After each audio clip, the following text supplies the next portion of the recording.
தமிழ்நாட்டில் திமுக ஆட்சி இருந்துச்சு. அப்போ கலைஞர் அவர்கள் முதல்வராக இருந்தாங்க. அப்போ சுகாதாரத்துறை இணையமைச்சராக இருந்தவர் காந்தி செல்வன்.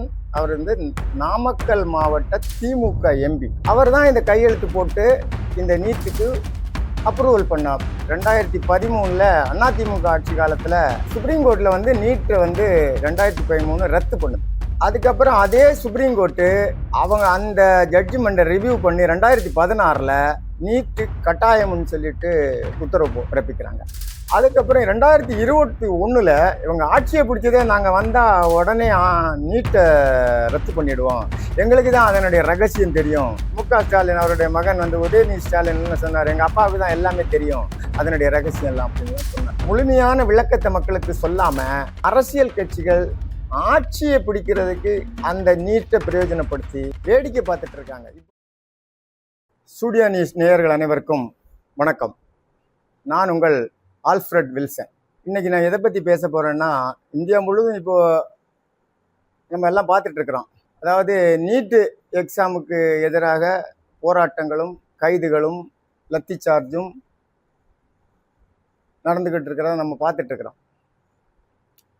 இதில் கடந்த கால வரலாறு நீட்டில் இந்த கட்சிகள் எல்லாம் என்ன செய்தாங்க, எப்படி அவங்களுடைய நிலைப்பாட்டை சந்தர்ப்பத்துக்கு ஏற்றபடி மாற்றிக்கொள்கிறார்ன்ற விஷயத்தை தான் இன்னைக்கு சொல்ல போகிறேன்.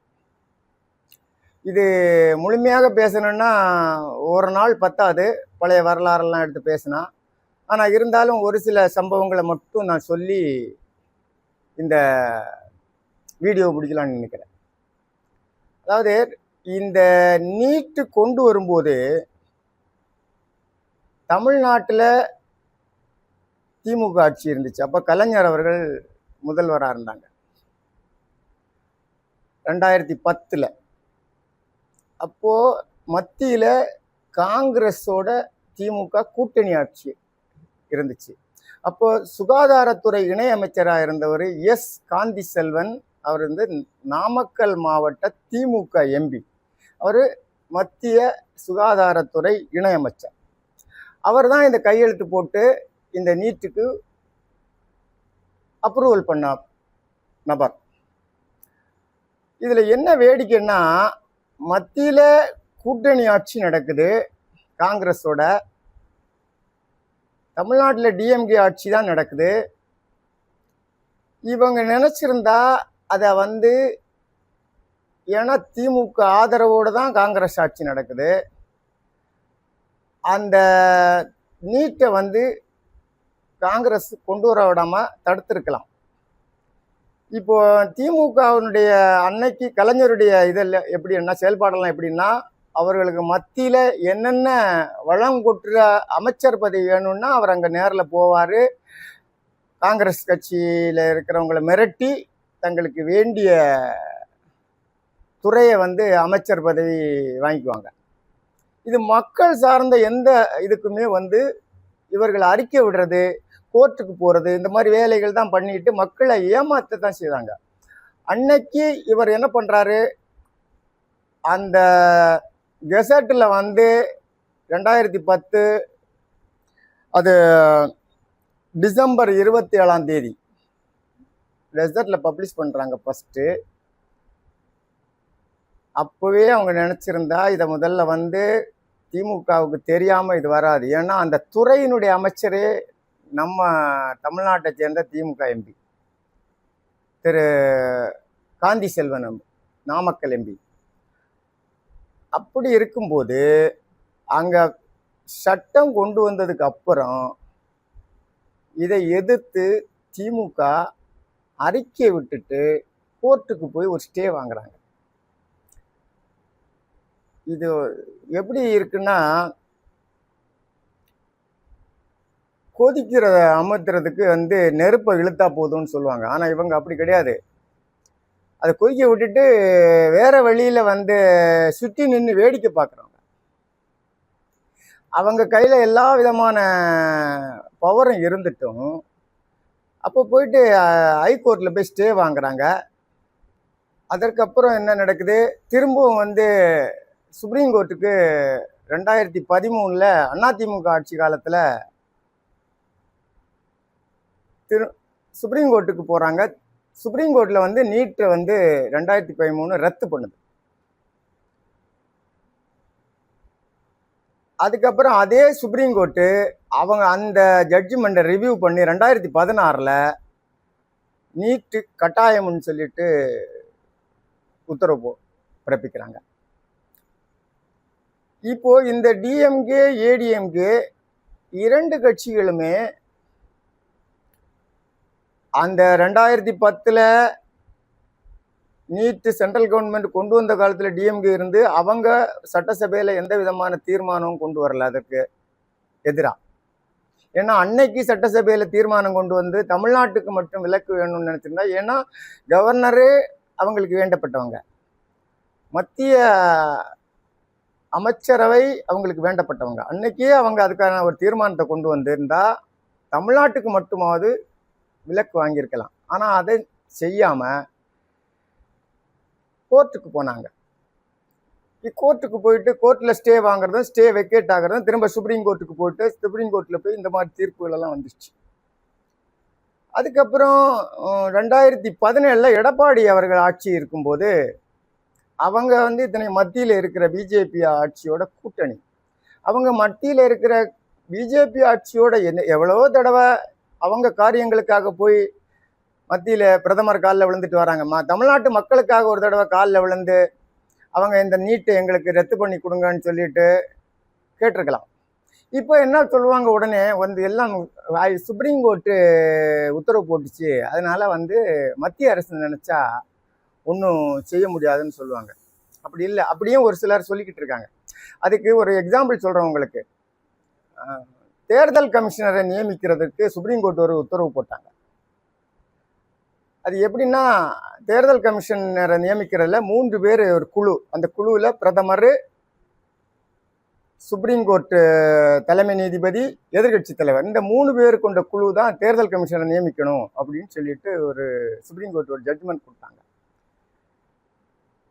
அப்போ உடனடியாக மத்திய அரசு அதற்கு எதிராக ஒரு சட்டம் கொண்டு வந்து, அதற்கு முன்னால இருந்தது எப்படியோ அதே மாதிரி ஒரு தீர்மானத்தை கொண்டு வந்து ஒரு சட்டத்தை நிறைவேற்றினாங்க. அது எப்படின்னா, பிரதமர், எதிர்கட்சி தலைவர், அடுத்த 3வது நபர் பிரதமரால் நியமிக்கப்படுகிற இன்னொரு நபர்.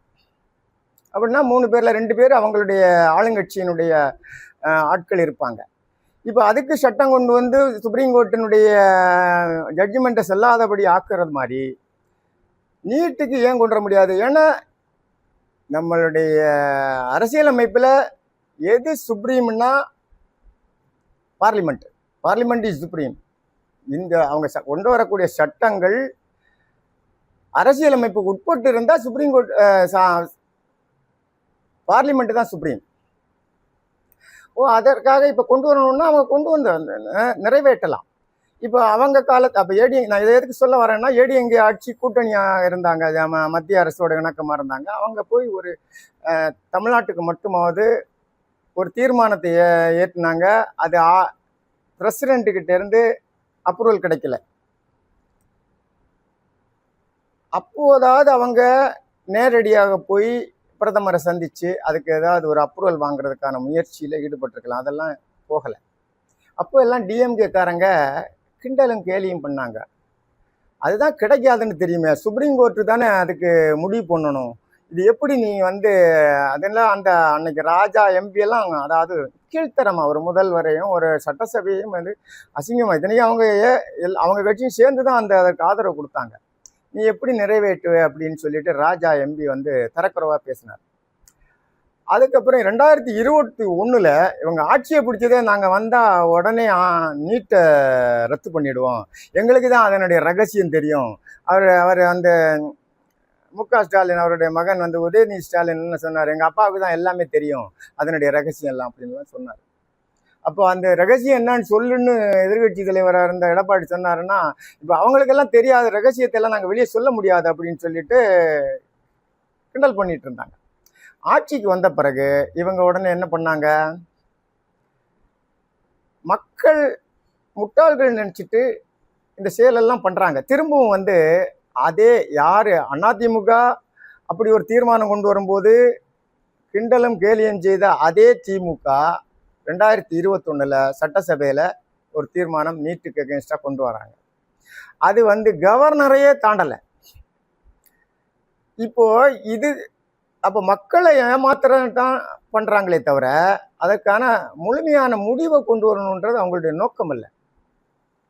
அதை வச்சு இல்லை நாங்கள் தீர்மானம் நிறைவேற்றிய அனுப்பணும், கவர்னர் அதை மத்திய அரசுக்கு அனுப்பலை, கவர்னர் அப்ரூவல் கொடுக்கல, அது இப்படியே ஒரு மக்களுக்கு இதெல்லாம் பழைய காலத்து டெக்னிக்கு. அந்த டெக்னிக்கை இன்னைக்கும் அவங்க மக்கள் ஏமாளிகள் நினச்சிட்டு பண்ணிட்டு இருக்காங்க.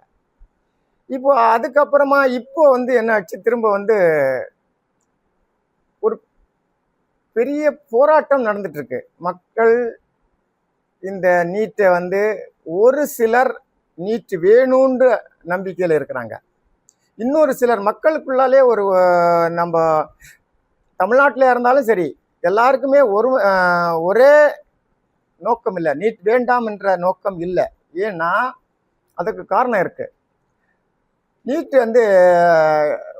முதல்ல +2 மார்க் வச்சு எம்பிபிஎஸ் அட்மிஷன் பண்ணிட்டு இருக்கும்போது matriculation state board and matriculation ரெண்டுலேயும் படித்தவங்க தான் அதிகமான மார்க்கு வாங்குவாங்க +2. அப்போ இந்த சிபிஎஸ்சி அதர் போர்டில் எல்லாம் படிக்கிறவங்களுக்கெல்லாம் மார்க் கம்மியாக இருக்கும். அவங்களால எம்பிபிஎஸ்க்கு அட்மிஷன் கிடைக்கிறது ரொம்ப கஷ்டமாக இருந்துச்சு. இப்போ நீட் வந்ததுனால என்ன ஆகுது, அவங்க மேக்சிமம் கொஸ்டின்ஸும் சிபிஎஸ்சி சிலபஸ்லேருந்து எடுக்கிறதுனால சிபிஎஸ்சி படிக்க வைக்கிறவங்களுக்கு நீட்டு ஈஸியாக இருக்குது. இப்போ மக்கள் என்ன எதிர்பார்க்குறாங்க, ஓரளவு வசதி படைச்சி சிபிஎஸ்சி ஸ்கூலில் படிக்க வைக்கிறவங்க நீட்டு தேவை அப்படின்னு சொல்கிறாங்க. மெட்ரிகுலேஷன் ஸ்கூலு ஸ்டேட் போர்டில் படிக்கிறவங்க நீட் தேவையில்லைன்னு சொல்கிறாங்க. இப்போ மக்களுக்குள்ளாலே ஒரு குழப்பம்.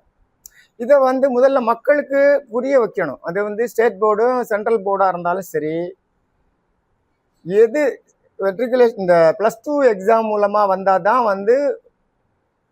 மக்களுக்கு ஒரு அந்த நீட் சாவுகள்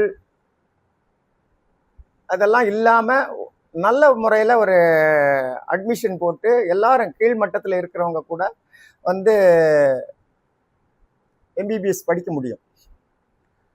ஆனால் இவங்க என்ன சொல்கிறாங்க, இப்போ ஏடிஎம்கே பீரியடில் 7.5% வில்லேஜில் படிக்கிறவங்களுக்கு கொடுக்குறோம் அப்படின்னு சொல்கிறாங்க. இதில் என்ன விஷயம்னா, நிறைய பேருக்கு நீட் வந்ததுன்னா இன்னும் ஒரு விதமான ஒரு குழப்பம் இருக்குது. நீட் வந்தால் ப்ரைவேட் காலேஜஸ் எல்லாம் காசு வாங்க முடியாது,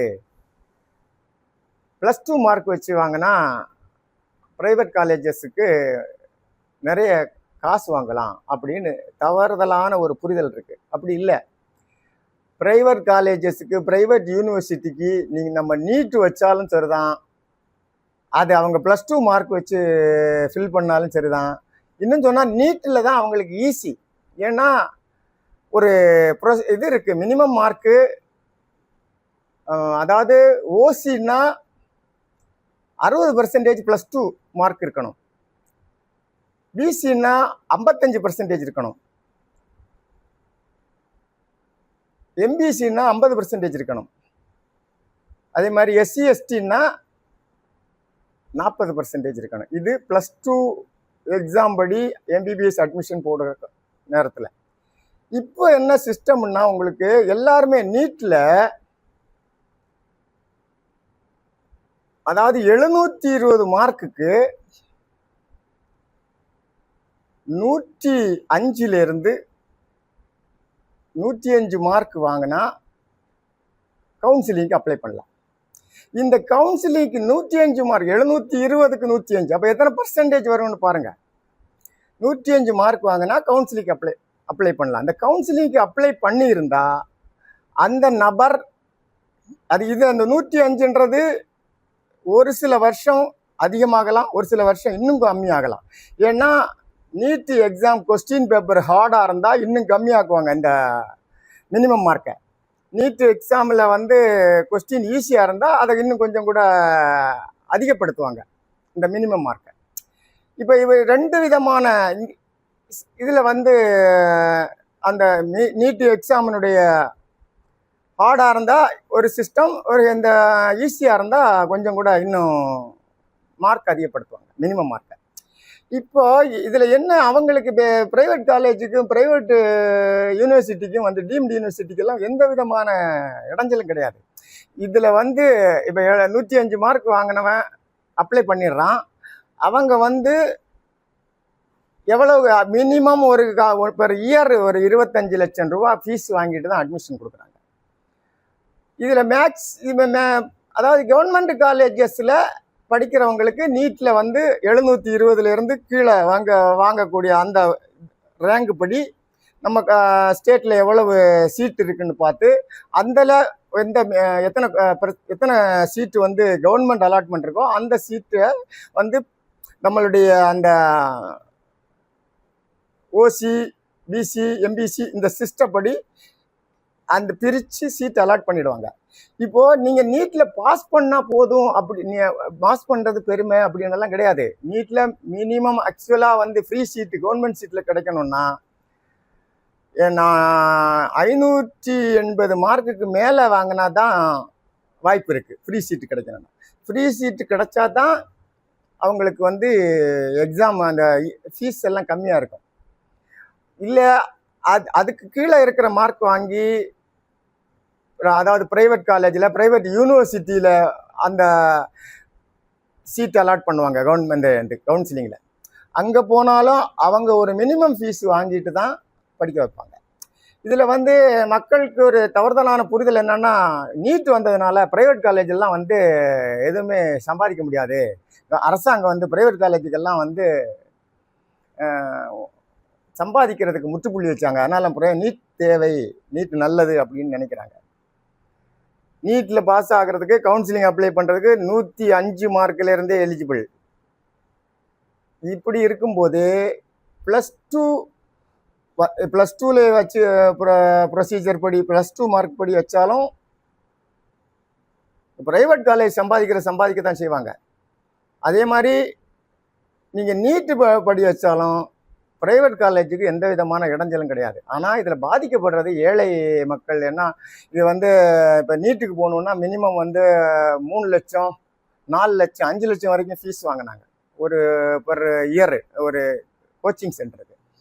இப்போ இந்த கோச்சிங் சென்டருக்கு போய் அதை படித்து எக்ஸாம் எழுதுறவங்கள தான் ஒரு மினிமம் பர்சன்டேஜ் ரொம்ப பிரெய்னி ஸ்டூடெண்ட்டு அதுக்குன்னு தனியாக அந்த ஒரு வருஷம், அதாவது எக்ஸாம் அந்த +2 முடிச்சதுக்கப்புறம் ஒரு வருஷம் வேஸ்ட் பண்ணி திரும்ப போய் படித்து அதில் நம்ம ஸ்டேட் போர்டு மெட்ரிகுலேஷனில் இருந்து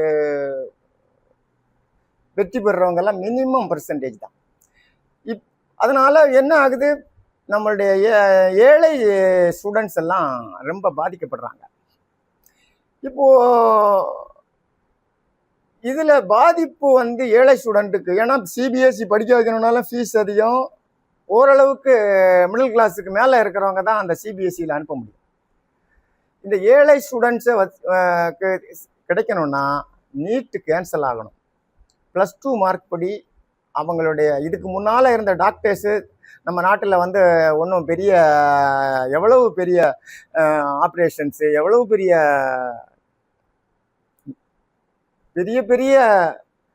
அறிவாளிகளாக இருந்து நிறைய மருத்துவத்துறையில் சாதனை பண்ணியிருக்காங்க. ஆனால் இப்போ நீட்டு வந்ததுக்கப்புறமா வந்து இது வரைக்கும் வந்து பெரிய சாதனையெல்லாம் பண்ணியிருக்காங்க. இதை வந்து மக்கள் நலன் கருதி மத்திய அரசு இதை மனசாட்சிப்படி எடுத்துட்டு மக்களுக்காக இந்த நீட்டு தேர்வை ரத்து செய்யணும். இதில் இன்னும் என்னென்னா, மாநிலங்களுக்கு இடையிலேயும் வந்து மேக்சிமம் இப்போ சென்ட்ரல் கவர்மெண்ட் ஆட்சி பண்ணுற இடத்துல எல்லாம் இருக்க அந்த பிஜேபி இருக்கிற இடத்துல எல்லாம் அவங்க எதுவும் வாய் திறக்க மாட்டாங்க. ஏன்னா அவங்களுக்கு நீட் தேவையில்லைன்னாலும் சென்ட்ரல் கவர்மெண்ட்டு சொல்கிறபடி தான், பிஜேபி சொல்கிறபடி தான் கேட்பாங்க.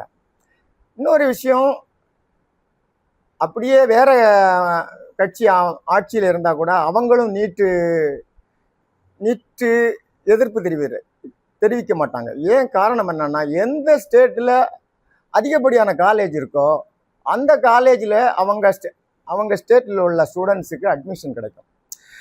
ஸோ அவங்க வந்து இதில் நீட்டுக்கெல்லாம் வந்து எதிர்ப்பு தெரிவிக்கிறது இல்லை. இதனால் மக்களை வந்து ஒரு முழுமையான விளக்கத்தை மக்களுக்கு சொல்லாமல் அரசியல் கட்சிகள் ஆட்சியை பிடிக்கிறதுக்கு அந்த நீட்டை பிரயோஜனப்படுத்தி வேடிக்கை பார்த்துட்டு இருக்காங்க. இப்போ டெல்லியில் இல்லை, இந்தியா ஃபுல்லாக வந்து போராட்டங்கள்லாம் நடந்துட்டு இருக்கு. இதை வந்து இப்போ பிஜேபிக்காரங்க, ஏன் தமிழ்நாட்டில் இருக்க பிஜேபிக்காரங்களாவது தமிழ்நாட்டுக்கு விலக்கு கொடுங்கன்னு போய் கேட்கலாம். அவங்களும் வந்து இதை வந்து அந்த அவங்க வந்து எதிராக அறிக்கை விட்டுட்டு காங்கிரஸ் போயிட்டு கரப்பான் பூச்சி ஜனதா கட்சியினுடைய பின்னால் போய் ஒழிஞ்சிருக்குன்றது அது அவங்க சொல்கிறது கரெக்டு தான். ஏன்னா அவங்க இந்த பிஜேபி ஆட்சியில் வரல, இது வந்து வரும்போது காங்கிரஸ் தான் ஆட்சியில் இருந்துச்சு. இப்போ போய் அவங்க வந்து அதுக்கு எதிராக வந்து போராட்டங்களில் இருக்கிறாங்க. பட் இருந்தாலும் இப்போ தமிழ்நாட்டில் இருக்க பிஜேபி கட்சி இந்த மாதிரி போலி அறிக்கைகள் எல்லாம் விடாமல் அவங்க தலைமைக்கிட்ட பேசி நம்ம தமிழ்நாட்டுக்கு அட்லீஸ்ட் நம்ம தமிழ்நாட்டுக்காவது நீட்ல இருந்து விலக்கு வாங்கி கொடுக்கலாம். அப்படி ஒரு நல்ல காரியங்களை செய்கிறத விட்டுட்டு எப்படி யாரை குறை சொல்லலான்னு இந்த கட்சிகள் எல்லாமே போட்டி போட்டு மக்களை ஏமாத்திட்டு இருக்கிறாங்க. இதை மக்கள் புரிஞ்சிட்டு இப்போ வந்து டிவிக்கு கூட வந்து இப்போ தான் வந்து நீட்டு தேவையில்லைன்றதை இல்லை அவங்க ஸ்ட்ராங்காக அறிக்கையெல்லாம் விட்டுட்ருக்காரு. முதல்வரும் அறிக்கை விட்டுருக்கிறாரு, ஏற்றுக்கிறோம். பட் இப்போ வந்து மெஜாரிட்டி அங்கே இல்லை. இப்போ நீங்கள் கூட வந்து டிவிக்கு நம்ம முதல்வர் விஜய் கூட இப்போ நாங்கள் மத்திய அரசோட இணக்கமாக இருப்போம்னு சொல்கிறாங்க. இப்படி அறிக்கை விட்டுட்டு இருக்கிறத விட்டுட்டு முதல்வர்கிட்ட போய் முதல்வர் வந்து பிரைம் மினிஸ்டர்கிட்ட போய் பேசி ஒரு தடவை முயற்சி பண்ணலாம், இன்னும் பண்ணலாம். பண்ணுனா வந்து உங்களுக்கு இன்னும் மக்கள் மத்தியில் பெரிய ஆதரவு கிடைக்கும். எனவே மக்களை ஏமாற்றுகிற இந்த கட்சிகள் மக்களுக்கு உண்மையாக இதில் பலன் கிடைக்கணுன்ற நல்ல எண்ணத்தோட செயல்பட வேண்டும் என்று கேட்டுக்கொண்டு இன்றைய செய்தியை நான் முடித்துக்கொள்கிறேன். ஆக்சுவலாக இந்த நீட்டு பற்றி சொல்லணுன்னா மணிக்கணக்கில் பேசலாம். பட் இதில் ஷார்ட்டாக சொல்லணுன்றதுக்காக நான் வந்து குறிப்பான இம்பார்ட்டன்ட் பாயிண்ட்ஸ் மட்டும் சொல்லியிருக்கிறேன். இந்த செய்திகள் உங்களுக்கு பிரயோஜனமாக இருந்தால் எங்களுடைய ஸ்டுடியோ சேனலை சப்ஸ்கிரைப் பண்ணுங்கள், லைக் பண்ணுங்கள், ஷேர் பண்ணுங்கள், கமெண்ட் பண்ணுங்கள். நன்றி, வணக்கம்.